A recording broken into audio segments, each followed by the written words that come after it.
Shalom, and welcome to this teaching presentation on Chodesh and the moon. I hope this will be a blessing to you. I want to go over a few of my thoughts for us who are seeking to return to scriptures and earnestly searching therein to find our Heavenly Father's seasons, to find His times. And because we know that we search the scriptures, for in them we find Messiah. And so we know that, well, He is our Pesach, He is the one who tabernacled amongst us. And so we see He's got festivals and appointed times um, that He wants us to keep in the light of who our Messiah is. Now, in terms of Chodesh, it's a very important part of keeping track of our calendar. In Psalm 104, verse 19, we read there that he appointed the moon for seasons. The sun knows it's going down. And well, we know there's this calendar in the sky, and the description there of for seasons, this Moedim in Hebrew, and it can be interpreted in a wide variety of ways. But we certainly know Moed and Moedim as appointed times.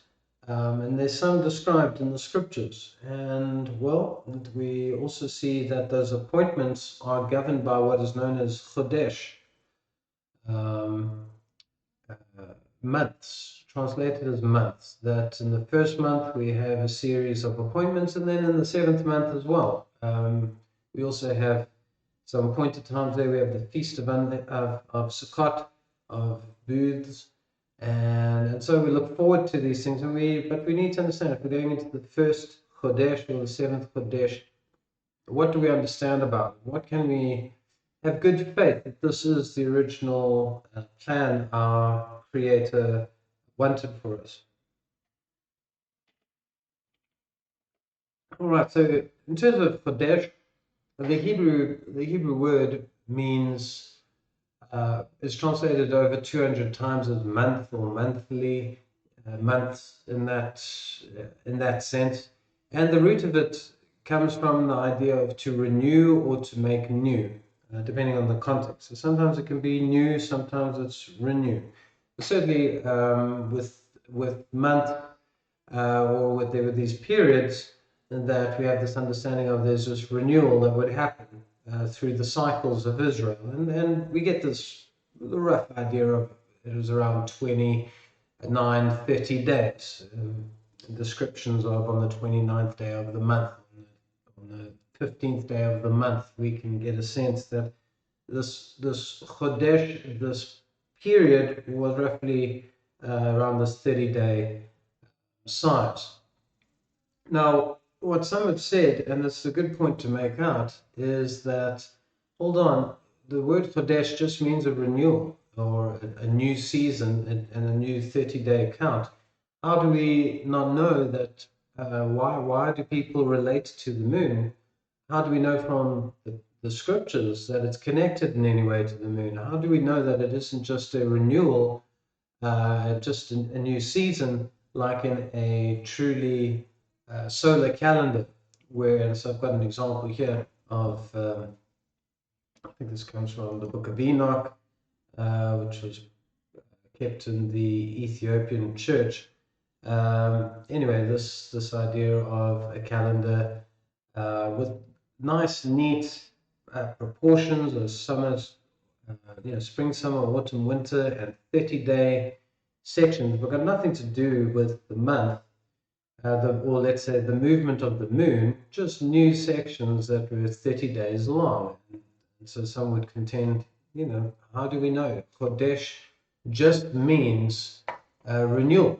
The word Yareach is not in there. It's not called the Yareach Chadash or something like that. It's just the word that's used countless times for this period. So what's the confidence in the moon? And so people look to these, as soon as you look at a truly solar um, calendar, you need to realize a few things. Firstly, that the moon is is completely irrelevant to these calendars. Its cycle means nothing. It can have, heard people say that it might have meaning in terms of sowing and reaping, and that it's good time, a full moon, maybe you plant seeds in. I'm not sure, and definitely with tides and the oceans, we see its effect there. But in terms of God's calendar and being a light or something that you judge the passage of time with, that would be fundamentally challenged. And obviously, in terms of the light in the heavens to look at, every evening, you certainly would expect. Well, a lot of people say, the moon is definitely for ancient peoples an obvious timepiece as well. But anyway, it's important just to see with those who say, hold on, Chodesh is just a renewal. Maybe it's a purely solar calendar of some sort. I just remember, firstly, that the moon is definitely irrelevant in terms of the 30-day period that we commonly refer to as a month. The second is that to embrace a solar idea of this a 30-day period disconnected from the moon is very much it's not holding historical witness with much regard. In fact, it matters very little. Um, if you go into the ancient cultures and the ancient peoples and descriptions of different um, ancient times, we definitely get the sense that the moon was governing originally these ideas of 30-day 30-day months, and that's where this whole idea originated from, whether it's the Celts, whether it's the Near East, Mesopotamia, Babylon, even in Greece and other places. We definitely see that the moon was considered anciently and was used a lot by the people, and the lunation, and that idea of the renewal, this 30-day renewal, most probably should have its bearing in the moon, um, and that's its origins. In fact, we can also say, there's just no testimony as well, ancient wise, of a purely solar calendar, and this idea of neat divisions of 30 days with equinoxes and solstices, and that people are just not finding that when they try to interpret the data. Um, another Another thing just to bring out about a solar calendar is that, just to bring it up again, it often looks really simple, and a lot of people point to that, like the simplicity, and they would just say, clearly God wants a simple calendar, and you can see the different seasons where they are, and look, everything's 30 days, with a lunar cycle. Sometimes you have a 30-day month, sometimes you have a 29-day month, and this gets rid of all the confusion, and you see how perfect it looks and seamless. And often these things look quite seamless originally, but what you have to do is you have to zoom out a bit, and you realize, hold on, it's not as simple as that, because the other important thing that would need to be held in balance is the idea of a season. So even with this one from Ethiopia, we know it's short. If it's 364 days, it's short by 1.25 days, essentially from a pure solar year. And so that one quarter days, the 30 years, you're going to be uh, over a month out from the original time. Let's say it was meant to be a spring festival, suddenly you're going to be a month earlier. You do this for 1,000 years. You're going to be going through all the seasons before you get back to that original season.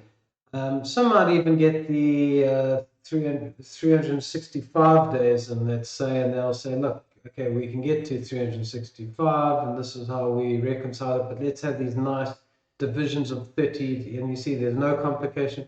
Even in 365-day years, that quarter will matter a heck of a lot with time. Every 4 years, you're basically a day out. And again, so every 40 years, you'll be 10 days out, and so it will move on as well. Even the Julian calendar, which is, most people think the calendar we're using today They actually don't realize the Gregorian is different to the Julian. So the Julian is the 365 days in a leap year every 4 years. And even in that system, over thousands of years, they battled to stay in season on a solar calendar that was fixed. They even had the 365.25 worked out because unfortunately it is 365.243, something like that. And that little bit has meant that I think it's the Eastern Orthodox Church, Greek Orthodox, Russian Orthodox, they have their Christmas on the 7th of January.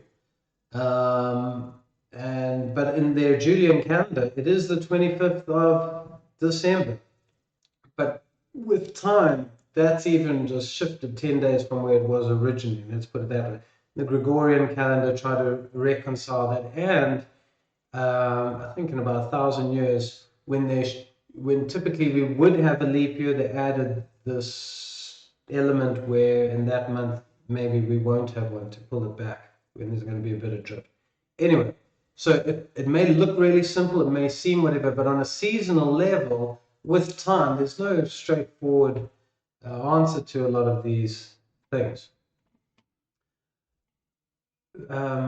Now, a lot of people also point to, and I suppose it's related to the simplicity argument, but they also, but we can see at least scripturally this idea of 30 is always there, and it always, and so they say you can go to the time of Noah, where it says on the 17th day of the first month, I think it was, that the heavens were opened, and then they came to rest on the 17th day of the sixth month, and it's anyway, that 5 month period is described as 150 days, and a lot will point to, you see, these are exact 30-day months. This can't be the lunar cycle.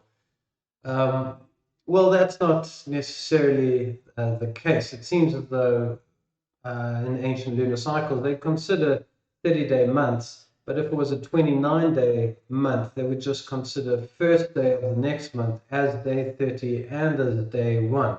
This just seems to be how some of them would operate. And even with, let's say, a calendar like this with neatly apportioned 30 days, they've had to add in a silent day, as it were, over solstices and equinoxes. And how would it still be described as 150 days if you have to add one in? So then some people are saying, well, obviously it's just a 360-day calendar, and maybe they put some extra days at the end. So it's not always that simple. We even see that with, but we can see that even within lunar societies, the non-exactness of the 30 was not all that important. It was just a general way of describing. That was the way they would describe it. The month is 30 days. That's just how they would talk about it. Let's say you're on the fifth day of a certain month and you want to meet someone on the fifth day of the next month. You just say, I'll see you in 30 days. And you wouldn't have to say, provided that it isn't a 29-day one or this and that and whatever. That just seems anciently how they used to talk. So also in the book of Ezekiel, we have a description where he's told for the house of Israel, for the Josephite confederacy, those who had gone up into Assyria, he had to lie on his side and he had to do this ritual for 390 days. And really that would have been for 13 months. There was another way of saying for 13 months. He had to do this. And often we'll see things on a month level will somehow just be generalized in the 30-day kind of way. We see that as well in the book of Revelation, where it speaks about, the 42-month, the 3.5-year period. Some of you may know what I'm talking about, but it's also described as 1,260 days. It's not taking into account whether there was maybe a leap month that year, or what do we do with equinoxes and this and that and what have you. So a lot of these things that are presented as simple, it just aren't that way. And you can even within the lunar cycle, we can see there's just a general understanding of 30 days. I've got this. This is an artifact found in Israel, and yeah, they found a few of these where just be an idea of counting for 30 days, and sometimes if it was an incomplete month and it was only 29 days long, well, that would just mean they would understand, okay, well, day one of the next month will go where day 30 was previously. Okay, so in terms of the Chodesh, um, but trying to, rather than just saying I don't see it in the solar as a solar period, why is it connected to the moon? This is fundamentally important, and there are two reasons. The first one is Yerach is used as a synonym, and this is just a wonderful thing to just plainly see that it's not that people are trying to make stuff up about a lunar cycle or anything. There really is a genuine place where we see a synonym for the Chodesh was a lunation. Now, Yarech means moon in Hebrew, and a Yerach was understood as a cycle of the moon. For instance, when Moses was told that, where we read that he was hidden for 3 months, that word there is not Chodesh, it's actually Yerach. Okay? Um, but it's good to see that it's used in the same context as Chodesh, and there's no disputing that a Yerach, it's really pointing to the moon. In 1 Kings chapter 6, we get description of, and it's unfortunate in our English Bibles how we don't see, how we don't see this, but in 1 Kings 6 and verse 38, it says, and in the 11th year in Yerach of Bul, which is the 8th Chodesh. So here we see in the month of Bul, which is the 8th Chodesh.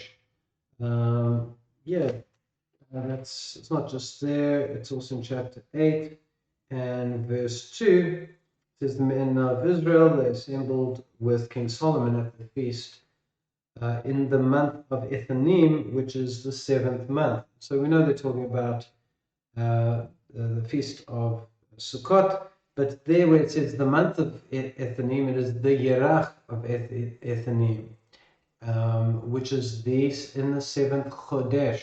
So, I mean, we just see it's used as a synonym, and Yerach, there's no disputing, Yerach is related to the moon. And so this is an important evidence just to understand why people are understanding with the moon. The second one is that there's there just seems to be this cross-cultural norm. In fact, we see it here with Solomon, who many think he's relating these months. So there's Ethanim mentioned there, and in 1 Kings 6, in verse 37, it talks about the month of Ziv, and as we read before, Bul. And a lot of people think that those were the names of Canaanite or Phoenician months, that they had given names to them. Now in Israel, they would just give the number, okay? And so we see that there's this cross-cultural understanding that how the Canaanites and Phoenicians were doing it was the same way the Israelites were doing it. In fact, the description of a lot of scholars is they just say that the lunation was that's all you can find in the ancient cultures in the second, from 2000 BC to 1000 BC. There's no evidence of anything else but this kind of monthly idea connected to a moon. And this Mesopotamia, so that's Tigris and the Euphrates and the Levant. And then also, Israel went to Babylon.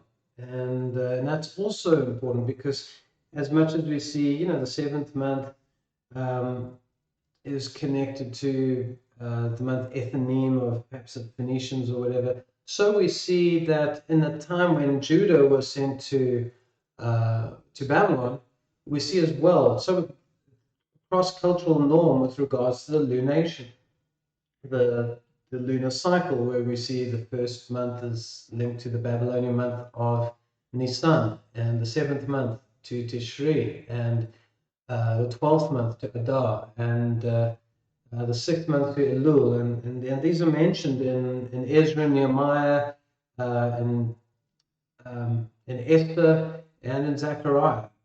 They're quite a post-exile books, or during exile books.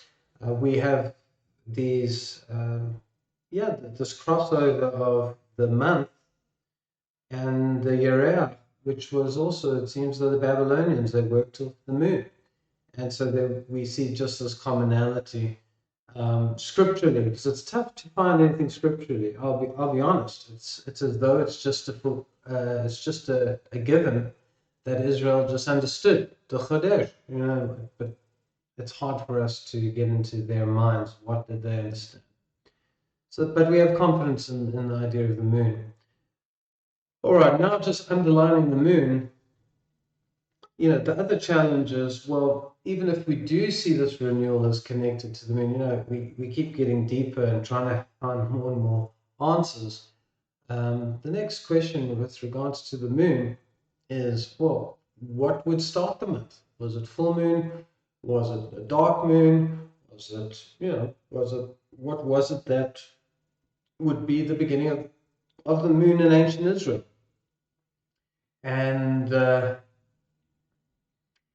so there are differing opinions. So once you've settled on, okay, I can see the moon is somehow used here. There were some cultures, I think, that used the full moon, not many. Okay, I don't know how many within the Torah pursuant community, how many do a full moon. I'm not sure. But anyway, I do believe there are some, but it's quite a minority.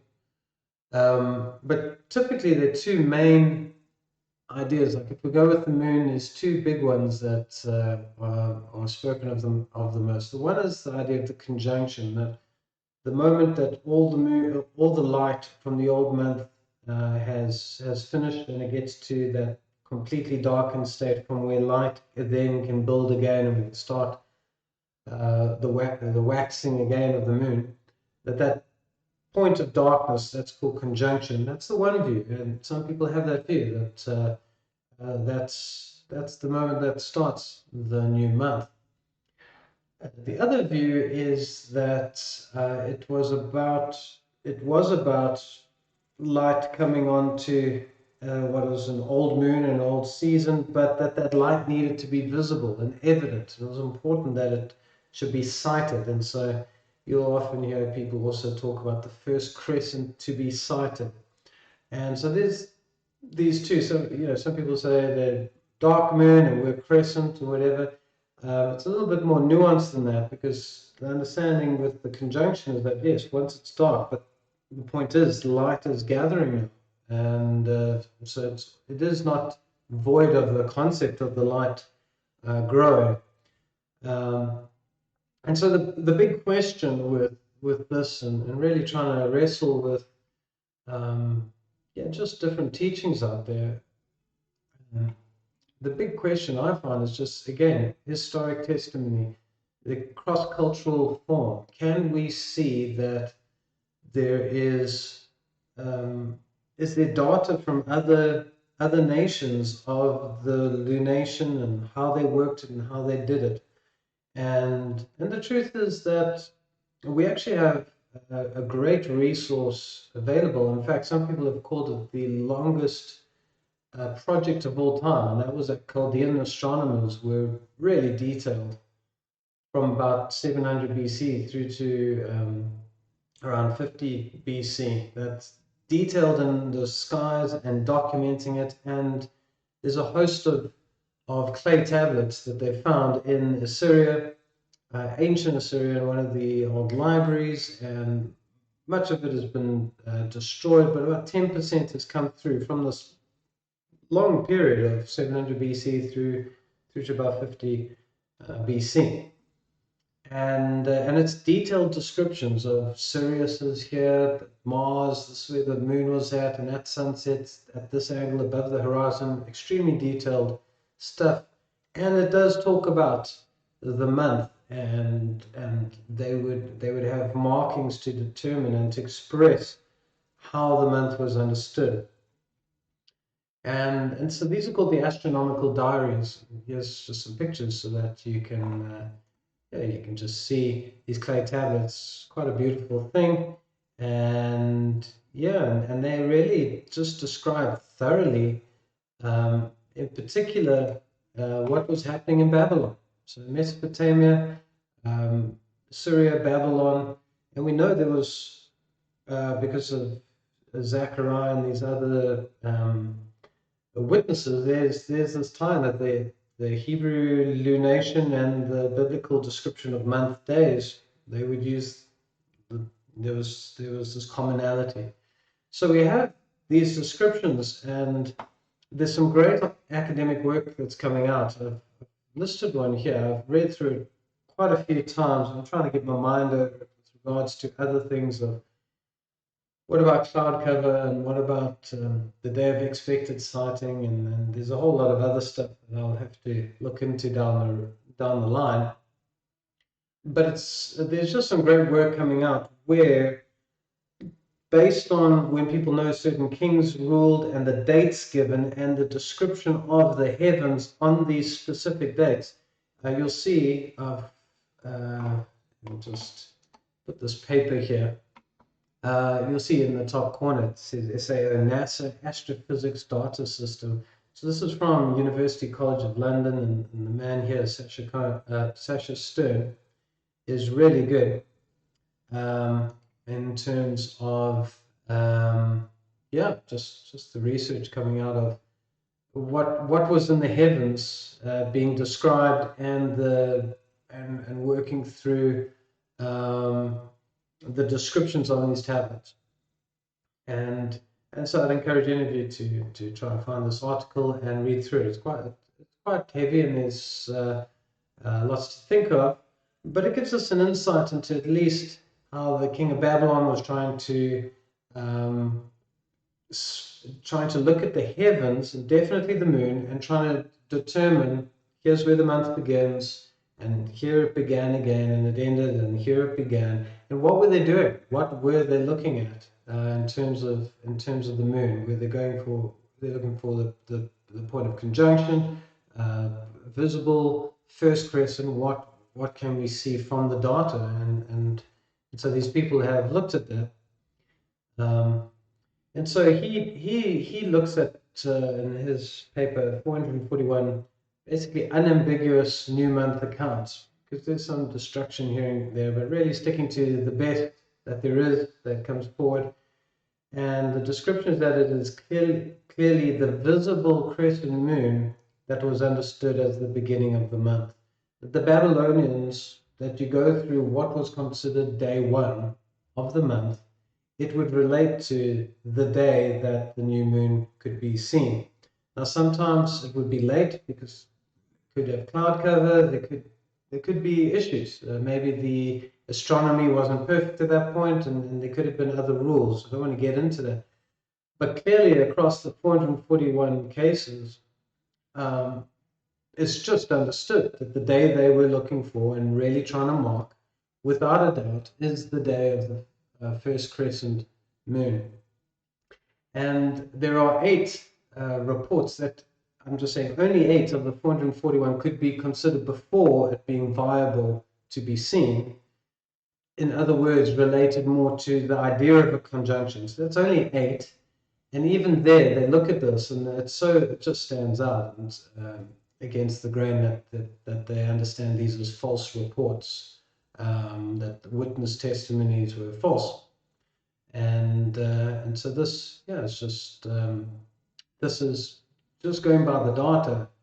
This is what has been found. So in terms of conjunction, I've got a picture here, and it's like conjunction is just finished, and you can just see some new light coming back. And I've been thinking a little bit about this, and It's a tough one because I can understand that some people are saying, listen, there is new light.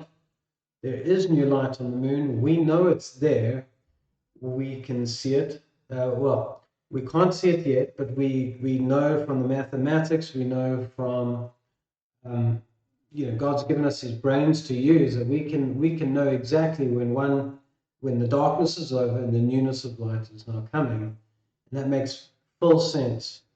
And essentially, the argument looking at it is one that the return of the light um, is important, irrespective of visibility to man. So it's not about whether it's visible to man or not, it's just about whether man is aware that it has returned, the light has returned. This is the idea of those with conjunction. Because for those who are going for the sighted moon, they have to wait sometimes a day later, not always certain, but they need to, just there can be that delay, and yet what's seen here is that no, if you know it's coming, this is the idea I'd say amongst conjunction with folk. The second one is if we know it has started to come back, that is the light, that is good enough. That's I think that's the sentiment. We know it's coming back. If you can't dispute that, sorry, that's good enough. That means it's a new month, new light, new month. Visibility is not important. Another way of describing this is that the moon has passed the most extreme point of departure, of being lost to us, being at its furthest end, and it is beginning to come back. Okay, it's beginning to wax again. It's moved past that furthest point, and now that it's moved past the furthest point, that marks the beginning. It's returning, and so there's newness.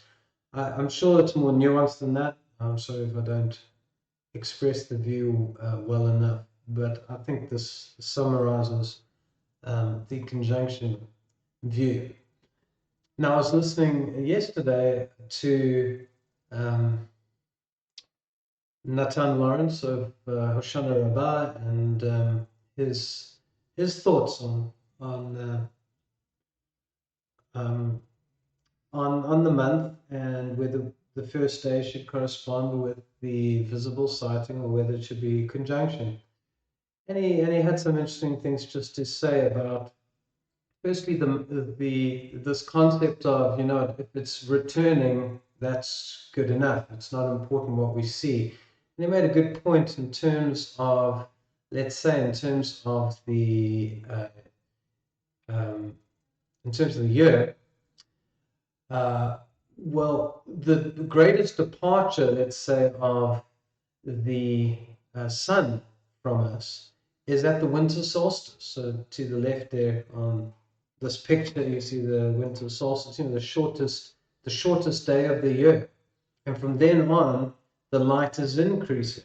And so you would expect, New Year, maybe in God's mind, the light is coming back. Maybe New Year should be around the 21st of December at the winter solstice, because we have the sense of the light is growing again. And if that's what it's about, then you would expect maybe the year to work that way. Of course, God could choose to do things differently, but we don't. What we do see, however, is there's no doubt that we as people do become aware of, hold on, the days are getting longer. We get a sense of the shifting of time. Um, However, we see within the scriptures, although the period of the return of the sun has been for a while, when it is evidenced with a harvest known as the Aviv, it's described in Exodus 12, when there is this spring evidence of the heating and it's borne fruit, and it's witnessed, um, that would have significance.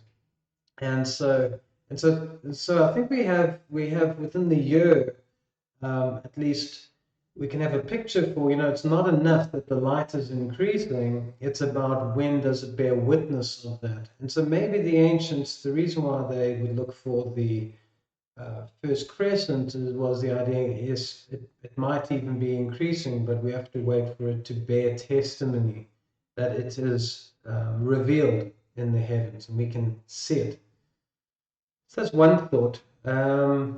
I was also just thinking in terms of the morning, because we have a weird thing in in the West where we talk about I was up at 2 in the morning or I was up at 1 in the morning. And this seems to also correspond with this idea of, the morning is we usually think of it as the growing of the day and the sun becoming brighter and that. But we kind of in the West have this weird concept of like when the sun in the middle of the night is at its furthest away, literally the other side of the world. But as it is turning and is coming back, we call that morning, like because the light is coming back. So, it seems to maybe come from there. However, in the Hebrew scriptures, that's not the description at all. The Hebrew scripture in the Hebrew scriptures, the morning, there's no such thing as 1 in the morning or that. That's night. Okay, the morning, boker, the earliest we can get a reference to boker, what we would say is morning, is in the story of Ruth when Ruth was with Boaz and he sends her away because it was before the light got too much and she could become recognizable. But there was this idea of the rays of the sun were coming back, that they needed, the sun had to be evidenced for it to be called morning. And so again, I think again it is about witnessing. So some people would say it's crazy, the idea of 1 in the morning or 2 in the morning, that really you need to see at least the evidence of the return of the sun. It seems the same in Hebrew logic there, that okay, like we could say that the sun has passed the most extreme point of departure, and if we know it has started to come back, that's good enough. And the return of light, irrespective of the of visibility to man, um, we could make these arguments, but they just don't seem to sit well on a Hebraic level. Okay, so just in terms of conjunction and some of these things, I do wonder whether we should have this idea um, and you feel this, let's say once you've got through the dead of winter, the nights are getting, the days are getting longer. You can sense the days are getting longer. You can anticipate, winter's going to be ending soon and we're going to be going into fresh new life again.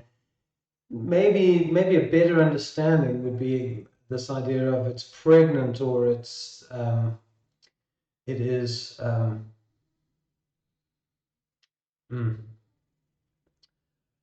there's this promise, there's this anticipation, there is it's latent, it's kind of hidden, concealed, but we are waiting for it to manifest.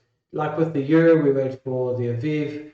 Perhaps so too is that we can be aware of, it has past conjunction, it's latent, and we're waiting for visibility, for the sign of this. Same with a woman who might be she might be pregnant.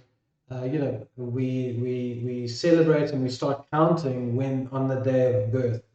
This is the child now is at this age. Before, of course, there's a sense of of of, um, of being before that, but in terms of the point of reckoning, um, the idea of when visible and when having come. Um, yeah, when having been born. Same with, let's say, the day of the Lord. There's a lot of description of in Scripture of like a woman in travail. Okay, and it's about anticipation, and yes, there can even be the potency and even all, but it's the day of arrival. and when it becomes visible and apparent and well understood that that might be the way we should look at this.